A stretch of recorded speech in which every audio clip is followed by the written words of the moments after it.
Você quer aprender a como ser uma pessoa mais alegre, satisfeita, como adquirir o equilíbrio, ser uma pessoa sensata e como converter os teus sofrimentos em bênçãos? Então fique comigo até o final desse vídeo porque é esse o tema de hoje.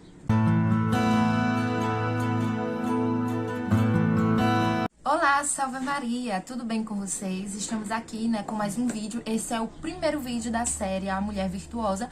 Mas, gente, hoje o vídeo também os rapazes podem ficar, porque nós vamos aprender a como ser uma pessoa que tem mais alegria e que tem bom humor. Eu me baseei no livro da Caritatem, como eu falei pra vocês, eu tô me baseando aí na coleção, nas leituras e em outras coisas. Então, a cada vídeo eu vou dizer qual foi o meu embasamento. Esse livro aqui é A Donzela Cristã, na joia de sua juventude. Pode olhar que ele já tá até bem usadinho, eu gosto muito dele. E aí, a gente vai lá no capítulo 16, que fala sobre a alegria e o bom humor. É sobre isso que eu quero conversar com vocês hoje. Gente, vocês conhecem aquela pessoa que ela é bem ranzinza, uma pessoa que só vive mal-humorada, que ninguém gosta da presença dela, sabe? Onde ela chega, o ambiente fica pesado, ela não tem muitos amigos, então às vezes você acaba sendo essa pessoa de forma inconsciente, sabe? A gente leva a vida assim muito pesada, a gente faz uma tempestade no copo d'água, a gente sempre vê o lado ruim das coisas, enfim. Então nós vamos aprender, se você acha que você é essa pessoa, você conhece alguém, nós vamos aprender a como combater isso. Porque uma mulher forte, ela deve sempre viver de bom humor, sempre alegre, feliz. Então a gente vai ver que na nossa vida, gente, claro, existe muitas diversidades, muitos sofrimentos. É por isso que eu falei no início do vídeo, a gente vai aprender como converter todos esses sofrimentos, contratempos da vida em bênçãos. Pois aqueles que tratam com homens devem exercer a paciência. Esse é um trechinho, uma frase que tem aqui no livro, que eu falei pra vocês, da Donzela Cristã.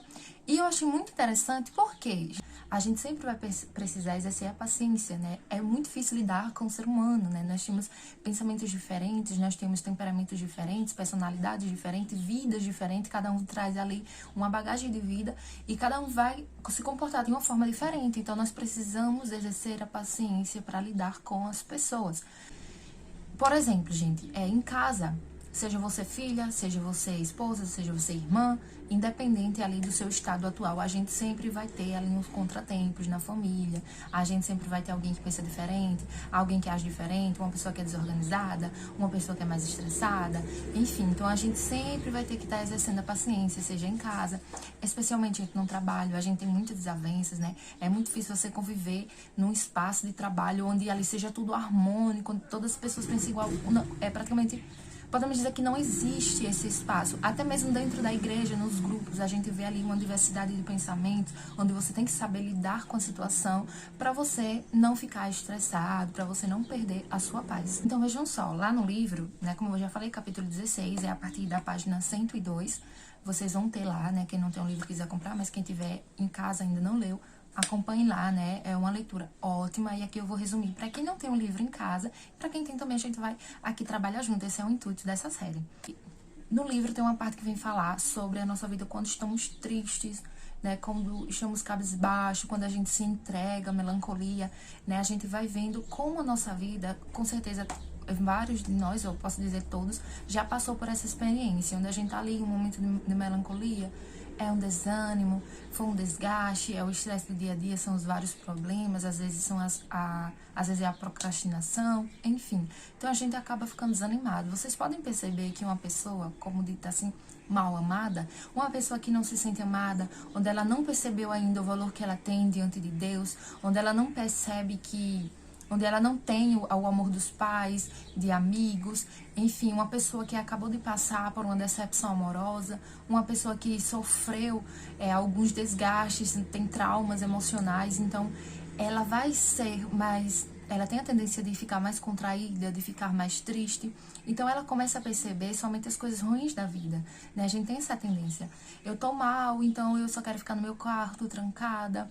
E aí, eu tenho um pensamento escuro, onde a minha vida é cinza, onde parece que tudo só dá errado. Eu fico procurando minuciosamente a ofensa na palavra das pessoas e eu acabo caindo no vitimismo, Sempre as coisas dão errado pra mim, porque as pessoas me tratam assim, olha a forma como ela falou. Então, assim, quando a gente tá cabisbaixo, quando a gente tá mal, quando o nosso humor tá lá embaixo, a nossa autoestima está baixa, então a gente tende a só ver o lado ruim das coisas. Então o livro vem falando assim, quem que vai te suportar? Quem que vai te admirar? Quem que vai querer ser teu amigo se você só vive de mau humor? Se tudo que as pessoas falam você entende errado, você interpreta errado, você tem uma visão cinza sobre a vida, então quem que vai te suportar?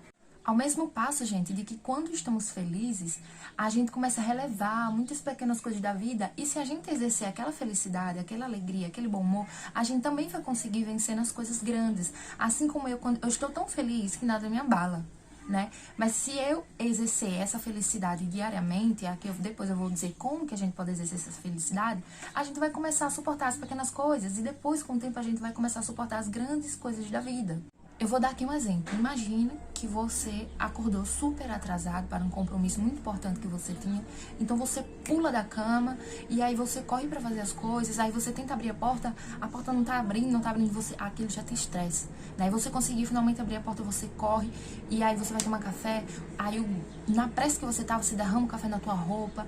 Aí você vai ter que trocar de roupa. Então veja, são pequenas coisas que parece que tudo vai dando errado na nossa vida, sabe? Até a internet, quando a internet não quer pegar, a gente tá estressada, a gente fica mais estressado ainda, enfim. Então, veja que é uma bolinha de neve, né? Uma coisa deu errado, a outra também, a gente, nossa, tudo deu errado na minha vida, hoje tá um dia abençoado, tá tudo dando errado, porque a gente já começou de mau humor, a gente começou com o pé esquerdo, né? Digamos assim. A mesma coisa, gente, é quando nós estamos felizes, né? Imagina, uma pessoa quando tá apaixonada, tá conhecendo outra, ela fica rindo aos ventos, né? Ela tropeçou numa pedra, mas ela deixa pra lá. Então a gente vai suportando tantas coisas pequenas, né? Às vezes alguém falou alguma coisa que te ofendeu, aí vocês, não, vem entregar nas mãos de Deus. E a gente vai levando ali uma vida mais tranquila, mais leve. Eu tenho certeza que todo mundo aí já teve a experiência, né? De quando você tá de mau humor, né? Começa as coisas a dar errado. Quando você tá de bom humor, você releva aquelas pequenas coisas, depois até as grandes coisas.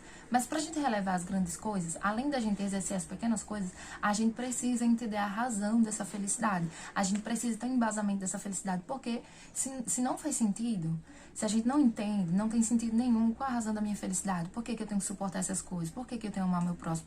Por que eu tenho que exercer essa paciência com o próximo? Então, quando a gente entende o porquê, a raiz, a importância de ser paciente, de ter bom humor, como isso vai contribuir na minha vida e na vida das pessoas que estão ao meu redor, então a gente consegue ser mais fiel a esta virtude. Nossa vida ela é marcada de contratempos, de estresse, de problemas e de tantas desavenças. Como que eu vou manter o equilíbrio, né? O livro pergunta isso.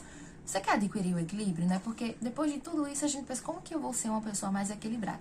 E aí o livro vem falando assim, é uma frase que eu achei bem interessante, diz assim: quem possui a amizade de Deus tem o direito de estar alegre. E aqui eu convido vocês a refletir um pouco sobre isso. Porque, né, às vezes a gente reclama da nossa vida, mas a nossa vida é perfeita, né? Você imagina quantos santos foram martirizados, né? Quantas pessoas que passam fome, passam dificuldade, passam enfermidade, né? Quantos santos morreram enfermos e você nunca via ele triste, né? Vocês viam sempre eles felizes, né? O semblante transparecia ali a essência de nosso Senhor Jesus Cristo. Claro que a gente pensa, já como Paulo, né? Não é ele, mas é Cristo que vive naquela pessoa. Então, quantos santos testemunharam e viveram isso? Né? Onde ele tinha tudo para ser uma pessoa ranzinza, triste, porque era perseguido por causa de sua fé, eles eram deixados de lado, eles precisaram renunciar a muitas coisas, eles perderam pessoas que amavam, eles perderam completamente a saúde, e eles, no entanto, eram pessoas extremamente felizes, porque eles sabiam que a essência de sua felicidade era Cristo. Quando eu entendo a minha semelhança com Deus, quando eu entendo que Ele é a razão de toda a minha felicidade, então é quase impossível eu permanecer uma vida inteiramente triste. É claro que nós somos seres humanos, a gente vai passar por todos esses tipos, né, de emoções, tristeza, raiva, decepção, mas na essência a gente sabe que nós somos felizes porque pertencemos a Deus e porque o temos, né? Ele prometeu que vamos tê-lo até o fim de nossa vida, né? Então, independente do sofrimento que a gente passe aqui nessa terra, a gente tem aquela certeza da alegria do céu. Então é isso que sustenta a felicidade em um cristão, né? É essa amizade com Deus que nos faz ter o direito de sermos sempre alegres, independente da dificuldade da nossa vida. Gente, o livro traz um provérbio que diz assim, eu vou ler para vocês: escreva as injúrias sobre a areia, os benefícios, pelo contrário, sobre o mármore, e assim reflete, estou nas mãos de Deus. Então veja só, quando a gente passar por uma injúria, por uma dificuldade, um contratempo na nossa vida, a gente escreva na areia, a gente deixa passar, o vento vai levar e a gente vai ter uma vida mais leve. Porque, gente, se você parar pra pensar, a nossa vida, a grande maioria das vezes, não é só de felicidade. Isso aqui, gente, é muito interessante pensar por quê. A nossa vida, ela é marcada por coisas ruins e também coisas boas. Só que as coisas ruins, elas são maiores. A nossa vida, ela é normalmente mais entediante. A gente tá sempre, a maior parte do tempo, trabalhando, fazendo algum esforço, a gente passa uma decepção. Né? Se a gente for comparar ao número de alegrias, ao número de vezes que você recebe uma boa notícia, né? Você passa na faculdade, é o seu sonho passar na faculdade, né? Então você passou, recebeu uma notícia maravilhosa, mas não é todo dia que você vai receber isso. A maior parte do tempo você vai estar fazendo o quê? Prova, atividade, vai estar correndo atrás de estágio, TCC. Então é muito estressante, é muito angustiante, é falta de tempo, é isso e aquilo. Mas a gente tem que fazer o quê? Escrever essas pequenas coisas na areia, né? Porque vai levar, né? Tem que se entregar na mão de Deus. Deixa na areia, né? E você vai levar uma vida mais tranquila, né? E você começa a prestar atenção. Lembra do dia que você passou na faculdade. Lembra do dia que você tirou 10 na prova, que você recebeu parabéns de alguém. Lembra da tua formatura. Então, a gente tem que escrever essas coisas no mármore. Né? Assim como um pai e uma mãe que tem um filho. Não é todo dia que você vai receber uma criança, né? O nascimento de uma criança, mas é uma data muito importante. Então, os outros dias serão marcados pelo quê? Pelo dia que você acordou de madrugada, pelas fraldas que você trocou, pelo aperto que você passou, o dia que a criança adoeceu, né, pelas angústias, o medo, o dia que ela levou uma queda. Então, a grande maioria das vezes, né, a maternidade, a paternidade é marcada por essas pequenas coisas que a gente tem que escrever na areia e relevar. Né? Então, mas o que é que tem que marcar? É a alegria do primeiro passo, é a primeira palavra, é o dia que ele nasceu. Então isso a gente escreve no mármore. Então isso a gente tem que trazer também para nossa vida, né? Durante o dia eu vou ter muitos contratempos, durante o dia eu vou ter muita coisa que eu vou me estressar, que eu não vou gostar, que vai ser entediante, que vai ser desanimado, mas eu tenho que parar para pensar o que foi extraordinário também na minha vida. Então a gente tem que fazer esse exercício de sempre olhar para o mármore, de ver porque que eu mereço ser feliz. E ali no centro do mármore tem que ter a minha felicidade é Cristo. E aí a gente consegue, né, escrever as outras coisas na areia e deixar abandonado às mãos de Deus, que nosso Senhor carregue as nossas pequenas angústias da vida. E aí depois você se percebe baseado em Cristo, que até as grandes coisas, as grandes decepções a gente consegue relevar numa boa. E a gente, assim, tem uma vida mais tranquila. Uma coisa que eu gosto muito de fazer é me perguntar quanto vale minha paz. E eu pergunto a você, quanto vale sua paz? Quanto vale sua paz? Porque às vezes a gente fica perturbado, angustiado com pequenas coisas, quando a gente poderia estar feliz. Quando a gente poderia escrever aquilo ali na areia para levar logo e deixar para lá. Às vezes a gente escreve uma pequena injúria que a gente ouviu. Às vezes a gente faz tanto vitimismo que uma pequena palavra que alguém me disse para mim foi uma grande ofensa. Aí eu vou e escrevo essa ofensa, essa injúria lá no mármore. Eu fico sempre lembrando. E aí eu acabo ficando uma pessoa triste. E aí vem outros problemas. Então, quanto que vale sua paz? É muito melhor você escrever aquilo na areia e deixar passar? Ou você ficar remoendo aquela situação, relembrando, sofrendo? A tua paz vale isso? Então, eu sempre penso isso. Sempre que alguma coisa acontece na minha vida, eu fico pensando, será que isso vale a minha paz? Será que vale a pena eu ficar triste? Será que vale a pena eu me entregar no meu quarto? Não querer ver meus amigos, não querer desabafar com ninguém por conta disso? Será que vale tanto a pena assim? Ficar triste por isso? Então, sempre se pergunta, quanto que vale a sua paz? E aí, gente, eu vou ler o último trechinho aqui do capítulo, que fala assim: aprende, pois, a estimá-los e suportá-los de maneira cristã. Procura tirar deles, por uma corajosa paciência, a utilidade que, segundo o querer de Deus, devem causar-te. Faze isto e viverás em paz e alegria. Converte teus sofrimentos em bênçãos. Não permitas, pois, que as contrariedades inevitáveis da vida te arrebatem a doce alegria e disposição da alma. E aqui eu termino falando sobre isso, né? Converter os sofrimentos em alegrias. Como que a gente pode converter os sofrimentos em alegrias? É entendendo que a nossa alegria é Cristo, é ter amizade com Deus, né? Ofereça a Deus, né? Mostre a Deus tudo aquilo que perturba o seu coração. Você também precisa fazer esse exercício de autoconhecimento. O que é que me deixa triste? O que é que me deixa angustiado? E aí você apresenta a Deus e pede a Ele a força para conseguir combater estas coisas. Então, essa amizade com Deus, né? Essa conversa, essa oração, Deus com certeza não vai negar, porque é um bem para tua alma. Então, se você pede com frequência e você faz também por onde, gente, porque não adianta só rezar e ficar parado esperando. Não, tenha atitudes.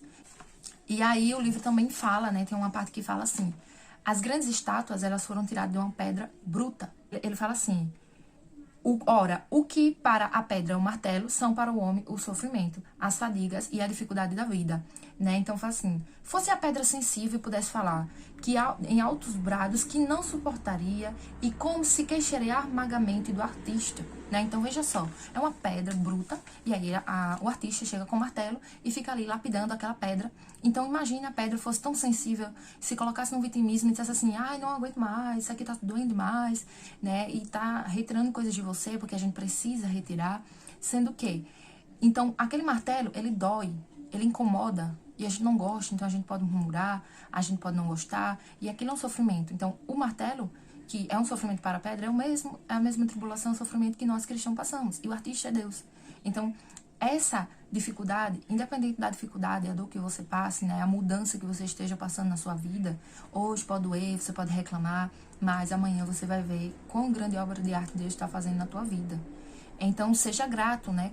A gente pode aprender com as dificuldades, com os sofrimentos e até com os erros. De que forma? A gente vai errar, a gente vai cair, mas a gente tem que erguer a cabeça e fazer diferente. A gente tem que aprender com aquele erro, né? Passou um sofrimento na vida, lembre-se que é Deus lapidando você. Pega aquele sofrimento, trabalhe ele, estude, veja quais são os seus gatilhos, as suas fraquezas, como que eu posso converter isso em uma fortaleza, como que eu posso adquirir uma virtude através dessa queda, dessa dificuldade, desse sofrimento que eu estou passando em minha vida. Gente, eu agradeço de coração a vocês, né, que assistiram o vídeo completo. Isso é muito importante. O YouTube vai entender que o vídeo tem um conteúdo bom e vai sugerir a outras pessoas. Eu fico particularmente muito feliz quando alguém comenta, né? E olha que os últimos vídeos que fiz, o máximo de comentário que teve foram 2, mas foram 2 pessoas que eu gosto muito, então eu já fico ali muito feliz. Gente, o intuito de estar fazendo isso, eu acredito que Deus tem um propósito e eu sei porque isso está modificando a minha vida. E eu não quero guardar só pra mim, estou aqui compartilhando com vocês também. Vejam só, depois eu vou explicar pra vocês, né? Vocês podem perceber que antes eu postava vídeo com frequência muito fraca e agora já esse é o terceiro vídeo, né? O terceiro dia seguido. Depois eu vou fazer um vídeo explicando, né, como que eu estou tendo essa empolgação, essa constância, de onde ela vem, né? E para que vocês também possam ser assim, né, em outras áreas da vida de vocês. Pra mim é muito difícil, né, tá postando, né? Veja só, eu tô até com o cabelo molhado, eu acabei de tomar banho. Faltam poucos minutos para mim ir ao trabalho e ainda vou editar esse vídeo, tentar postar hoje. Então, eu tenho as minhas atribuições, né, de trabalho, tenho os meus deveres, né, dentro de casa, tenho também os compromissos com a igreja. Então, são muitas coisas e eu tô aqui reservando um tempo, né? Eu sempre reservo um dia para estudar, para ler sobre o tema e depois reservo um outro momento para gravar e ainda um outro momento para editar.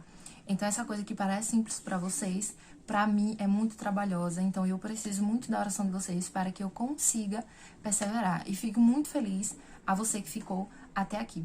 Então, gente, é isso. Eu espero que vocês continuem aí participando, divulguem os vídeos com alguém, curta, comente, isso é muito importante, né? Como eu já falei. Então, muito obrigado por ter ficado até aqui e até o próximo vídeo. Tchau e que Deus abençoe vocês.